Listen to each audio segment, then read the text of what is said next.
દોસ્તો હમણાં ગુજરાતમાં ભાઈ બહેનની લગ્નની વાતોએ વેગ પકડ્યો છે. લોકો મારા કોમેન્ટ સેક્શન ની અંદર ધરતી સોલંકી કરીને બૂમો પાડી રહ્યા છે. તો ટ્રેન્ડ બને તો લાભ લેવા માટે આપણે આવવું તો પડે ને. તો હાલો વ્યૂ છાપીએ.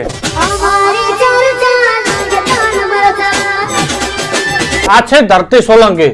સાચું કહું તો ગુજરાતમાં છપરી સિંગરો બહુ વધી ગયા લાગે છે. જ્યારે પણ કાંડ થાય અને હું આવા લોકોને જોઉં ને ત્યારે પહેલી વાર એમની શકલ જ જોઈ હોય છે. હું આખો દિવસ ઓનલાઈન હોવા છતાં પ્રાથમિકમાં ભજન ગાતા ગાતા ડાયરેક્ટ સિંગર સારે ગામાનો સા ના આવડતો હોય અને ઇન્સ્ટા આઈડી માં લખી દેશે ઓફિશિયલ સિંગર, એટલે મરી જાઓ. હવે વાત સાવ સિમ્પલ છે, આમાં કઈ નથી. ધરતી સોલંકી નામની એક સિંગર છે, એક વ્યક્તિ છે, એણે લગ્ન કરી લીધા છે. જેને ભાઈ કહેતી હતી એની સાથે મોન્ટુભાઈ હારે. કે આજે હું તને વચન આપું છું કે તારા આંગણે પાડેલા આ કુમકુમ પગલા હંમેશા તારી સાથે ચાલશે. જીવનના એ દરેક ઉતાર ચડાવમાં એ તારો સથવારો પૂરશે. ભાઈ દુઃખની વાત તો એ છે કે આ મોન્ટુભાઈ છે ને એમણે સિંદૂરની ડબ્બી પકડી હતી અને આજ ધરતીની માંગ ભરાવી હતી જોડે રહીને બુલેટ દેસાઈ જોડે.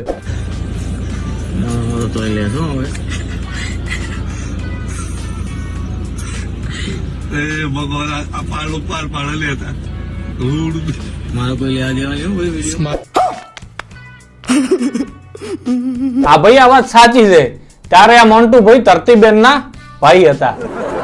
તો ધરતીબેને ભાઈ બનાવેલ હતા. પપ્પા બનાવ્યા હોત તો કન્યાદાન કરત, ભાઈ બનાયા તો સિંદૂરદાન કર્યું. તો ધરતી સોલંકી ને બુલેટ દેસાઈ ને છોડીને કેમ ભાઈ જેવા ભાઈ મોન્ટુભાઈ જોડે લગ્ન કરવા પડ્યા, એની પાછળ આ સૌથી મોટી ઘટના જવાબદાર છે. હવે વાત એમ છે કે ધરતીબેન ની સિંદૂરની ડબ્બી પતી ગઈ હતી. તો એમણે એમના પતિ એટલે કે બુલેટ દેસાઈ ને પૂછ્યું કે સિંદૂર નથી, ક્યાં છે, ક્યાંથી લાવું? તો એમણે કીધું તને મોન્ટુ જોડેથી મળી જશે. બસ આટલો બોલ્યા ને બુલેટ ભાઈ એમ જ થાપ ખાઈ ગયા. સહી પકડે હે. સિંદૂર લેવા બીજે જવું, ભરવો જાતે, એના કરતા ધરતીબેને શોર્ટકટ ગોતી લીધું. સિંદૂર અને ભરવા વાળો એક જ જગ્યાએ. સહી વાત છે બુલેટ ભાઈ યાર, તમે સિંદૂરનો સ્ટોક રાખ્યો હોત તો તમારા ને અમારા આ દિવસો જોવા પડ્યા હોત. સાચું કહેજો બુલેટ ભાઈ, હો દોડો તો ઢાળ મળ્યો ને. હરામી जोर जोर से बोल के लोगों को स्कीमें बता दे. બુલેટ ભાઈ તો બીજી ગોતી લેશે. જો તમારા માથામાં વાળ ના રહ્યા ને તો કોઈ આ નહીં પાડે. અને તમારે હેરફોલ થતો હોય ને તો મારી વાત ધ્યાનથી સાંભળજો. તો તમારે પણ મારી જેમ હેરફોલ થઈ રહ્યું છે તો વિચારવાની જરૂર છે. પણ હા, ઘણું ના વિચારતા, નહીતર ફરથી વધારે હેરફોલ થશે. તો ચિંતા કર્યા વગર મામા અર્થનું નવું લોન્ચ કરેલું rosemary hair growth scalp serum use કરો. જે બનાવવામાં આવ્યું છે પ્યોર રોઝમેરી અને એનાગેન અને મેથી દાનામાંથી, જે કંટ્રોલ કરે છે તમારા ખરતા વાળને અને 14 વીકની અંદર તમારા નવા વાળને ગ્રોથ કરે છે. મામાઅર્થ રોઝમેરીની આખી રેન્જ ઓફર કરીને તમારી વાળની જરૂરિયાતને પૂરી કરે છે, જેવી કે હેર ઓઇલ, શેમ્પુ, કન્ડિશનર અને હવે નવું લોન્ચ કર્યું છે સ્કેલ્પ સિરમ, જેનો યુઝ કરવાથી 14 વીકની અંદર હેરનો ગ્રોથ થાય છે અને વાળ તેલી અને ચીપચીપા રહેતા નથી. મામાઅર્થ રોઝમેરી સ્કેલ્પ સિરમની અંદર 95% રોઝમેરીનું ઓઇલ અને 5% એનાગેન અને મેથી દાણા છે, જેનું કામ વાળને વિકાસનું છે. નોઝલ આપવામાં આવેલી છે જેનાથી ડાયરેક્ટ સિરમ સ્કેલ્પમાં એપ્લાય થઈ જાય છે, એ પણ આસાનીથી. મામાઅર્થના દરેક પ્રોડક્ટ નુકસાનકારક કેમિકલ ફ્રી અને ઓલ નેચરલ છે. મામાઅર્થની દરેક પ્રોડક્ટ મામાઅર્થની વેબસાઇટ, મામાઅર્થની એપ,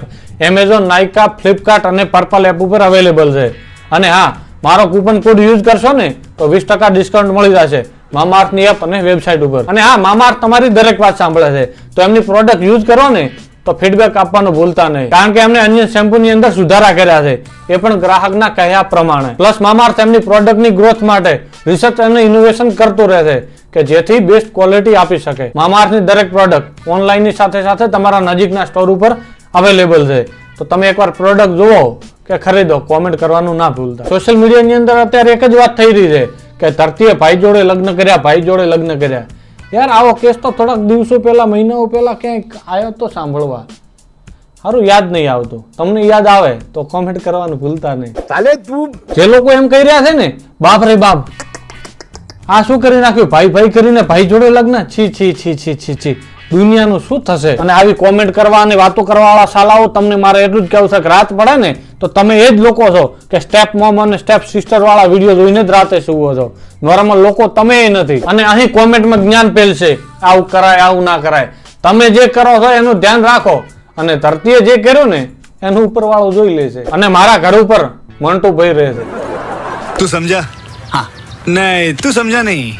યાર આ ધરતીને લગ્ન કરવાની બહુ જલ્દી હોય છે. પેલા લગ્ન ગાડીમાં જ કરી લીધા અને બીજા લગ્ન નાહીને.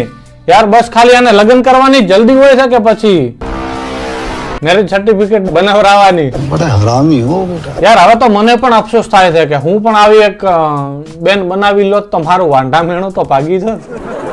ये क्या बात करता है यार? યા ફિર કોઈ આવો વગાડવા વાળો તો મારું જ કોઈક સિંગર હારે ગોઠવાઈ જોત. લાગે છે મોદી કાકાના ગોઠ શીખવું તો પડશે. તો આ બધી તો મજાક હતી. હવે આપણે સિરિયસ વાત કરશું. તો હરામીઓ વિડીયો છોડીને ભાગી ના જતા. હવે આ તેમ છે કે આણીએ લગ્ન કર્યા ને તો સોશિયલ મીડિયાના હિસાબે આમના ઘરવાળાએ આમનાથી સંબંધો તોડી નાખ્યા છે.